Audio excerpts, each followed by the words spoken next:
Okay, this is cis1103. This is revision for transport layer. It's actually week 11, but here it's mentioned week 10, maybe in the old curriculum. So transport layer is which layer of the TCP/IP model? It is layer number 2. In the TCP/IP, it's layer number 2. In the OSI model, it is layer number 4. Okay.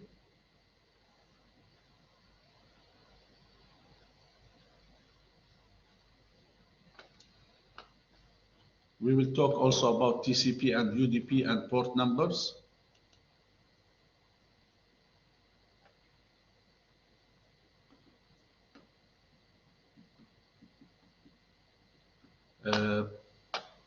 The client server model, the client will send the request and the server will respond.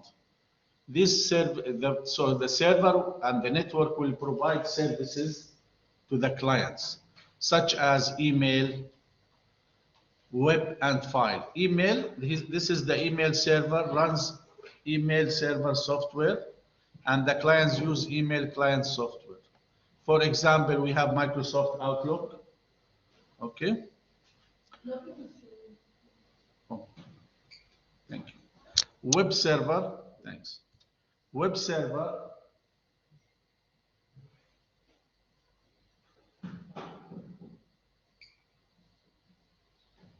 Web server is the client will request like a website. The request will go to the web server, and the server will respond with that page.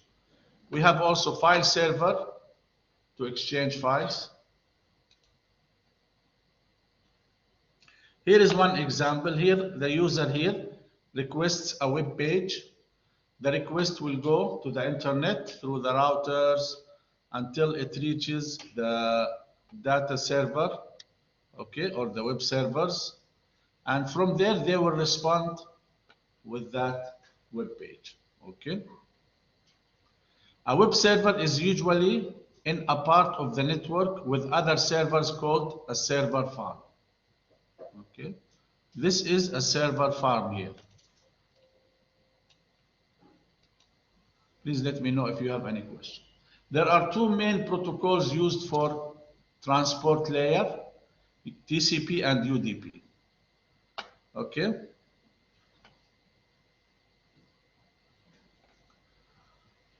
Before we do that, let's talk about the protocols in general used in TCP/IP. We have application layer protocols such as HTTP. We have transport layer protocol TCP and UDP. And we have internet layer protocol such as IP, the most famous internet protocol. We have network access layer. Okay, the specific protocol at the network access layer, such as Ethernet, is very famous. Okay, it depends also on the type of your media, of your transportation. Is it wireless or is it web access?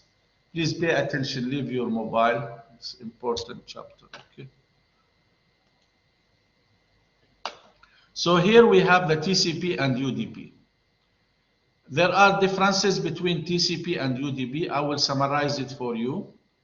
First of all, they are the most common transport layer protocols. TCP is reliable. It is connection oriented. So it will establish connection between the transmitter or the sender and the receiver. It will establish the connection and then they will start sending and receiving.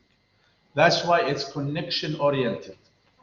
And it's reliable also because it has this connection oriented, and also it does a three-way handshake. So the sender and receiver, they synchronize with each other through three-way handshake. Okay, and the sender starts sending. The receiver will acknowledge. Okay, the sender will send the first segment. The receiver will receive it. If everything is okay, it will send acknowledgement to the sender. That's why it is a reliable protocol. Okay. These are the example of protocol in each layer. For application, we have HTTP, FTP, DNS. Okay, we already mentioned this. The TCP is reliable. It does many functions also. It breaks up a message into a smaller pieces called segments. And each segment is given a number. So when they arrive, if they are not in order, they will be reassembled again in order. Okay. See how good is TCP? Very powerful transport protocol. Also, if the sender does not receive acknowledgement from the receiver, it will retransmit.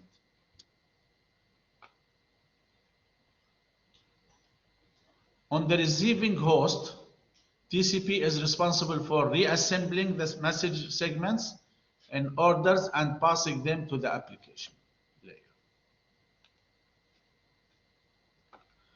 UDP, on the other hand, is the opposite. UDP is connectionless, does not make a connection between established logical connection between the sender and receiver. Also, there is no acknowledgements. The sender will keep sending.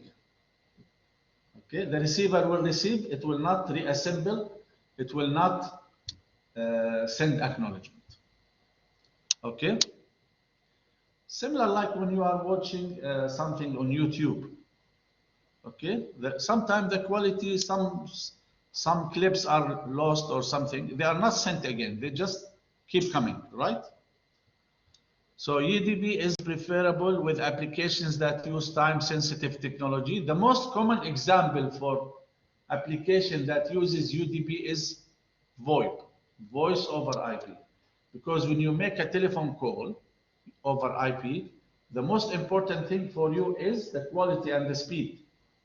Even if you miss a character of my conversation, at least you keep receiving.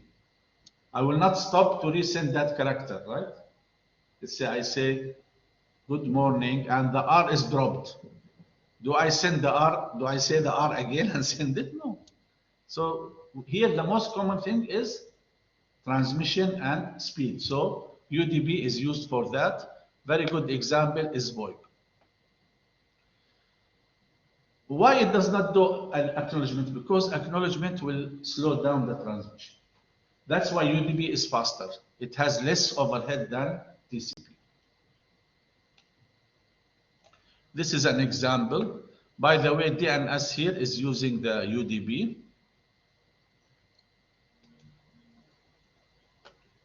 We have port numbers. Each application running on your network, it will have a port number.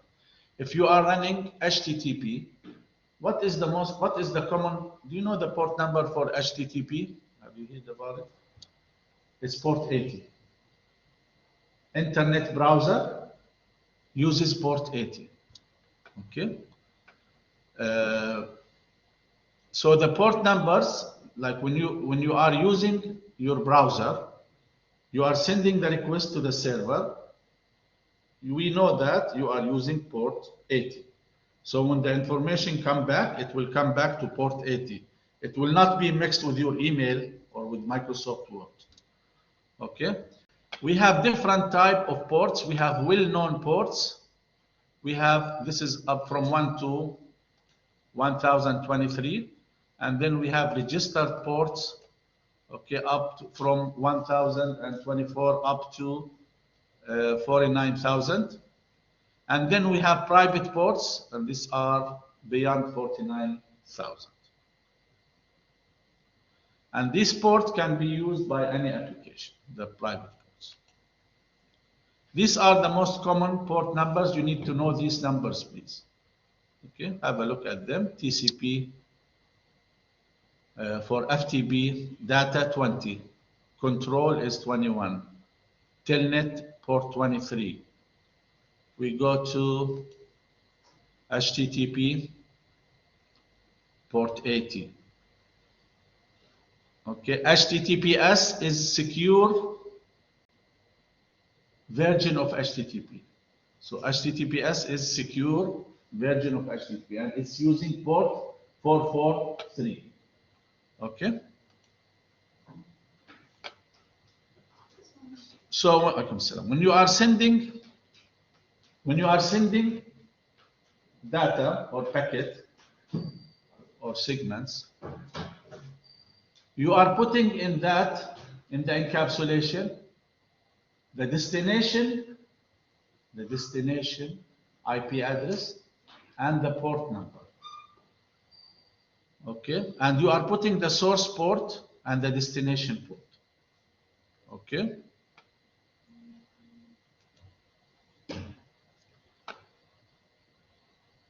The combination of IP address or destination source IP and the source port is called socket.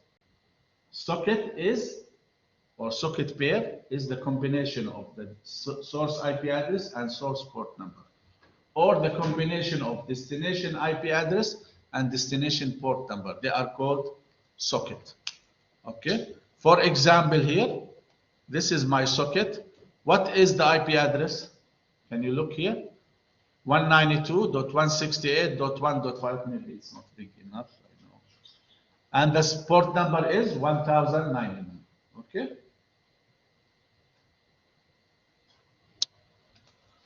This is another socket pair. This is the destination, the source, and this is the destination. Okay.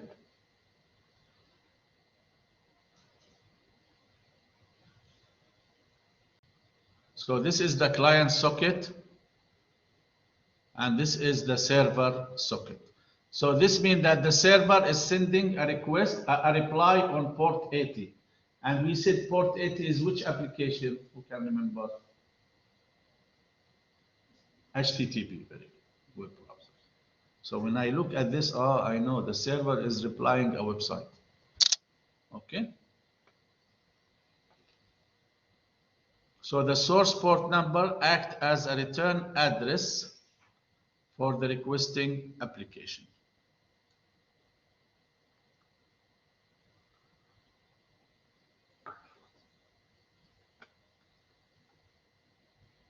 Any questions?